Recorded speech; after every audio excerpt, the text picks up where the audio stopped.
Yo, what's up mga tropa peeps? Welcome back to my vlog at magandang araw po sa inyong lahat. At ngayon po, dito sa aking vlog na ito, ang atin pong pag-uusapan ay ang pagiging uninformed. At mukhang wala po talagang malay ang ating Vice Presidente sa nangyayari sa mundong ibabaw. Mukhang may sariling mundo talaga to. Napakahina po ng kanyang kumbaga mga tauhan na hindi man lang siya na-inform patungkol po sa kung ano talaga ang nangyayari. So bago po tayo magpatuloy, panoorin niyo po muna itong kaingutan na reaksyon ng ating Vice Presidente patungkol po sa isang tanong ng reporter na tingin ko ay parang pinahamak si VP Sara. Panoorin po ninyo. Pumunta daw ako ng Kuwait without travel authority, sabi ni Castro, Claire Castro. Well, sila naman yung lagi nagsasabi na huwag mag-propagate ng fake news and misinformation. Although, wala bigyo ko kadungog giunsa niya pagsulti, ma'am. Giunsa niya pagsulti.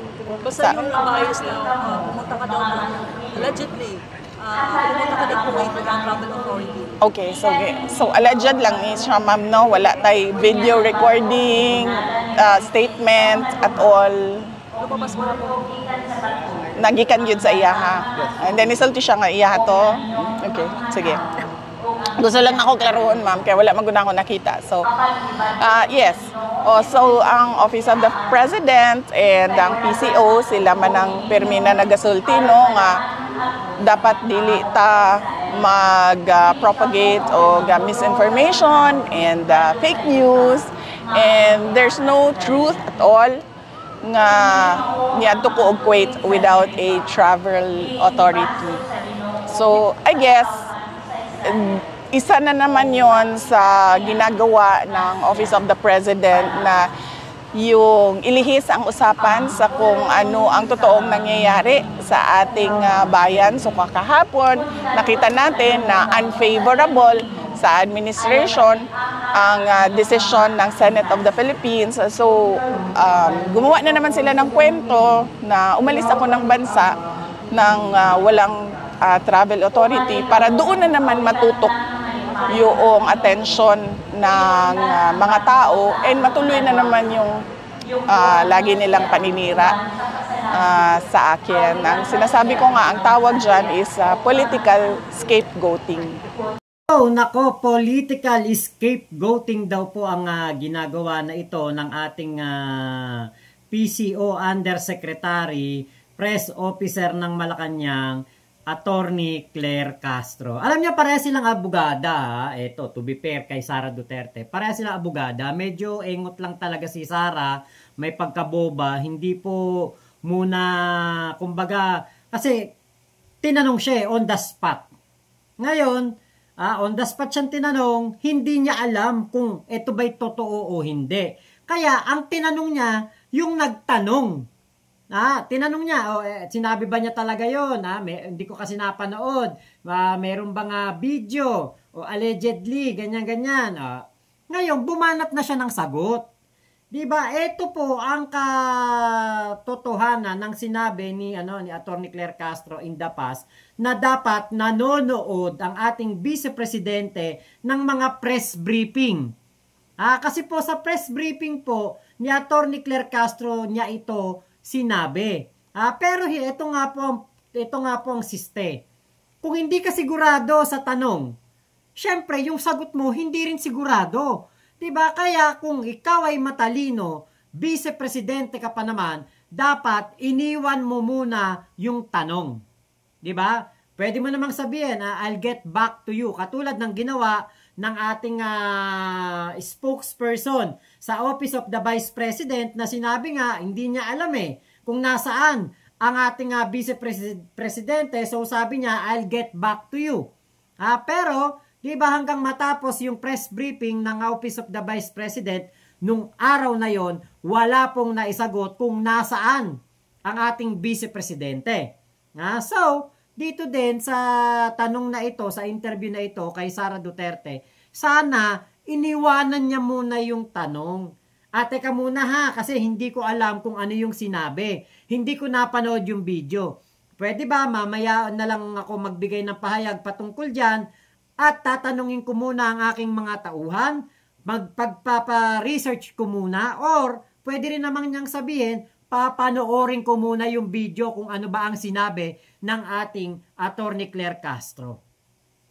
Diba? So sa mga curious po dyan kung ano ba talaga ang sinabi ni Attorney Claire Castro, eto po yung video, panoorin po ninyo. Ma'am, isa pa po related lang. The Office of the Vice President has yet to provide information on the whereabouts of Vice President Sara Duterte. May info pa ba ang palasyo at ano po yung reaction niyo dito? Sa ngayon ay wala po tayong informasyon. Tinawagan po natin ang Office of the Executive Secretary sa ating pagkakaalam at sa ating ibinigay. Ang pinakahuling travel authority na inaibigay sa kanya ay simula July 5 hanggang July 28 kung saan po siya nag-travel papuntang The Netherlands at South Korea. Meron po tayong nabalitaan at ito'y naitanong sa atin na meron daw na balak ang Vice Presidente na pumunta sa Kuwait, no? Sa Kuwait ng August 8. Pero as we speak, wala pa pong naihahain na request for travel authority ang Vice Presidente sa sinasabing pagbabiyahe. Maliwanag naman po diyan sa pahayag ni Attorney Claire Castro. 'Di ba? Merong travel authority etong si Sara Duterte sa pagpunta sa South Korea at sa The Netherlands. Naiintindihan natin, kailangan niyang pumunta ng The Netherlands dahil nabubulok doon sa kulungan ng International Criminal Court ang kanyang ama na si Digong. So, syempre, kailangan nilang puntahan to ng puntahan doon, 'di ba? Para hindi malungkot at madalaw. Ngayon, ang sabi ni Attorney Claire Castro, may plano si Sara Duterte na pumunta ng Kuwait pero wala pa po itong ipinapasa or ina-apply na travel authority. So, ibig sabihin, may plano. Hindi sinabi ni Attorney Claire Castro na pumunta ng Kuwait at walang travel authority. So, na fake news itong si Sara Duterte. Yan ang napapala ng isang vice-presidente na walang kamalay-malay sa nangyayari sa kanyang gobyerno. May sarili siyang mundo. Hindi niya alam na ang ating Attorney Claire Castro walang pinapalabas na fake news. Ang sabi lang nito, may plano. 'Di ba? Pero siguro dahil nga nabalitaan ni Sara na ibabasura ng Senado ang kanyang impeachment trial, so hindi siya tumuloy. At sa halip, siya po ay nagganap ng isang Thanksgiving dinner o lunch o kung ano man yun para po sa kanyang legal team at sa mga petitioner sa Supreme Court. So, hindi na siya tumuloy sa Kuwait. Kaya siguro, hindi na rin nag-apply ng travel authority. 'Di ba? Kaya sana, bilang isang vice-presidente, dapat maalam ka sa kung ano ang ginagawa ng gobyerno mo. 'Di ba? Kasama ka dyan Kasama ka dyan sa gobyerno na yan. Kasali ka dyan. Ikaw ay parte ng gobyerno. Kaya lang dahil sa iyong paninibugho, at sa iyong pagiging spoiled brat na ang gusto mo lamang ang nasusunod, hindi ka nakikinig at hindi ka nanonood ng mga press briefing. So, hindi mo alam na ang ating Pangulong Bongbong Marcos ay walang pinapalabas na propaganda laban sa iyo, bagkus it's the other way around. Ikaw ang mahilig magpalabas ng fake news. Pumupunta ka sa iba't ibang lugar ng mundo. Malaysia, South Korea, Australia, sa The Hague. Punta ka ng punta sa iba't ibang panig ng mundo para siraan ang gobyerno ni PBBM.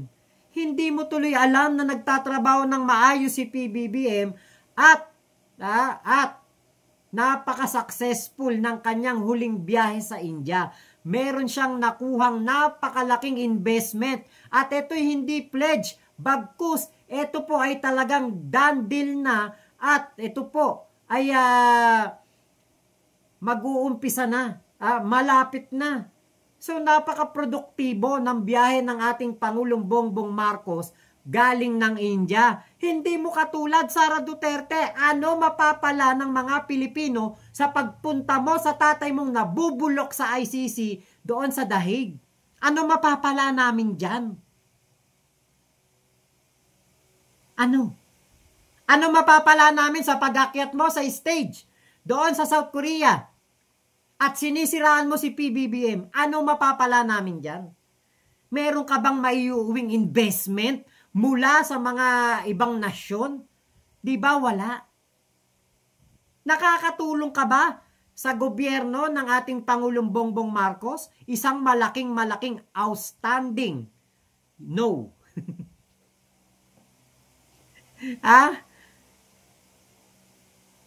Kapag ba pumunta ka doon sa Kuwait, at siraan mo na naman si PBBM sa harap ng mga Pilipino community, may mapapala ba kaming mga Pilipino dito na iniiwanan mo sa iyong mga tauhan ng trabaho?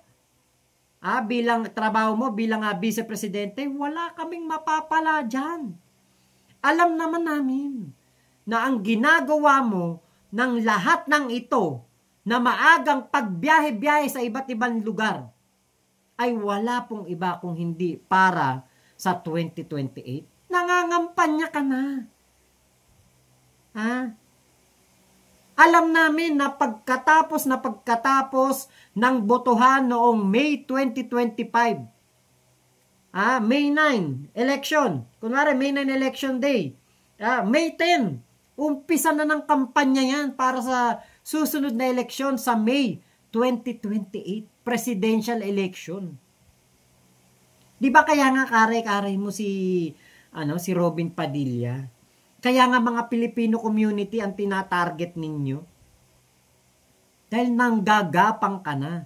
Dahil kapag nagsimula na ang campaign period, hindi ka na makakapunta sa iba't ibang bansa dahil dito ka naman sa Pilipinas mangangampanya. So, ang ginagawa mo, humahakbang ka na ng isa.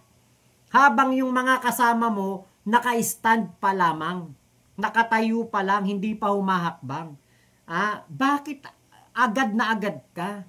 Bakit atat na atat ka na mangampanya ngayong para sa 2028? Natatakot ka ba na baka hindi ka manalo? Alam mo may solusyon. Alam mo kung ano yun? Sabihin mo dun sa sa abogado ni Digong, wag nang painumin ng gamot si Digong. Sigurado, 2028, panalo ka. Tegi si Digong, uuwing nakagarapon. Kaya nako, galawan na galawan ni Sara, basang-basa na. Talagang ito po ay paghahanda na sa 2028. Kaya ikaw, sana, Sara Duterte, para makita namin na epektibo kang Vice Presidente, manood ka naman ng press briefing. Hindi yung kahit mga potso-potso lang na reporter na fake news ka. Nagmumukha kang timang, sumasagot ka ng mga pabalang, sumasagot ka ng mga sinasabi mo na ang Office of the President at ang PCO ay nagpapakalat ng fake news. Samantalang wala namang fake news na pinakalat si Attorney Claire Castro, bagkus binanggit niya lamang na meron kang planong pumuntang Kuwait pero hindi ka pa nagpapasa or nag-a-apply ng travel authority. Diba? Yan po ang napakahirap dahil hindi mo alam kung anong ginagawa ng gobyerno mo. Dahil atat na atat ka na mangampanya para sa 2028. Ayan, napapala mo, di na fake news ka. Diba? Sino nagmukhang timang? Hindi ikaw. So, lamang po, maraming salamat sa pagsama nyo dito sa aking vlog na ito. Ingat po kayo. Nasaan mang panig kayo ng mundo, Momo Chup Chup, love you. God bless us all, Pilipinas. God first. Huwag po kayong maniniwala sa mga tanga, mga engot. Mapapahamak lang kayo.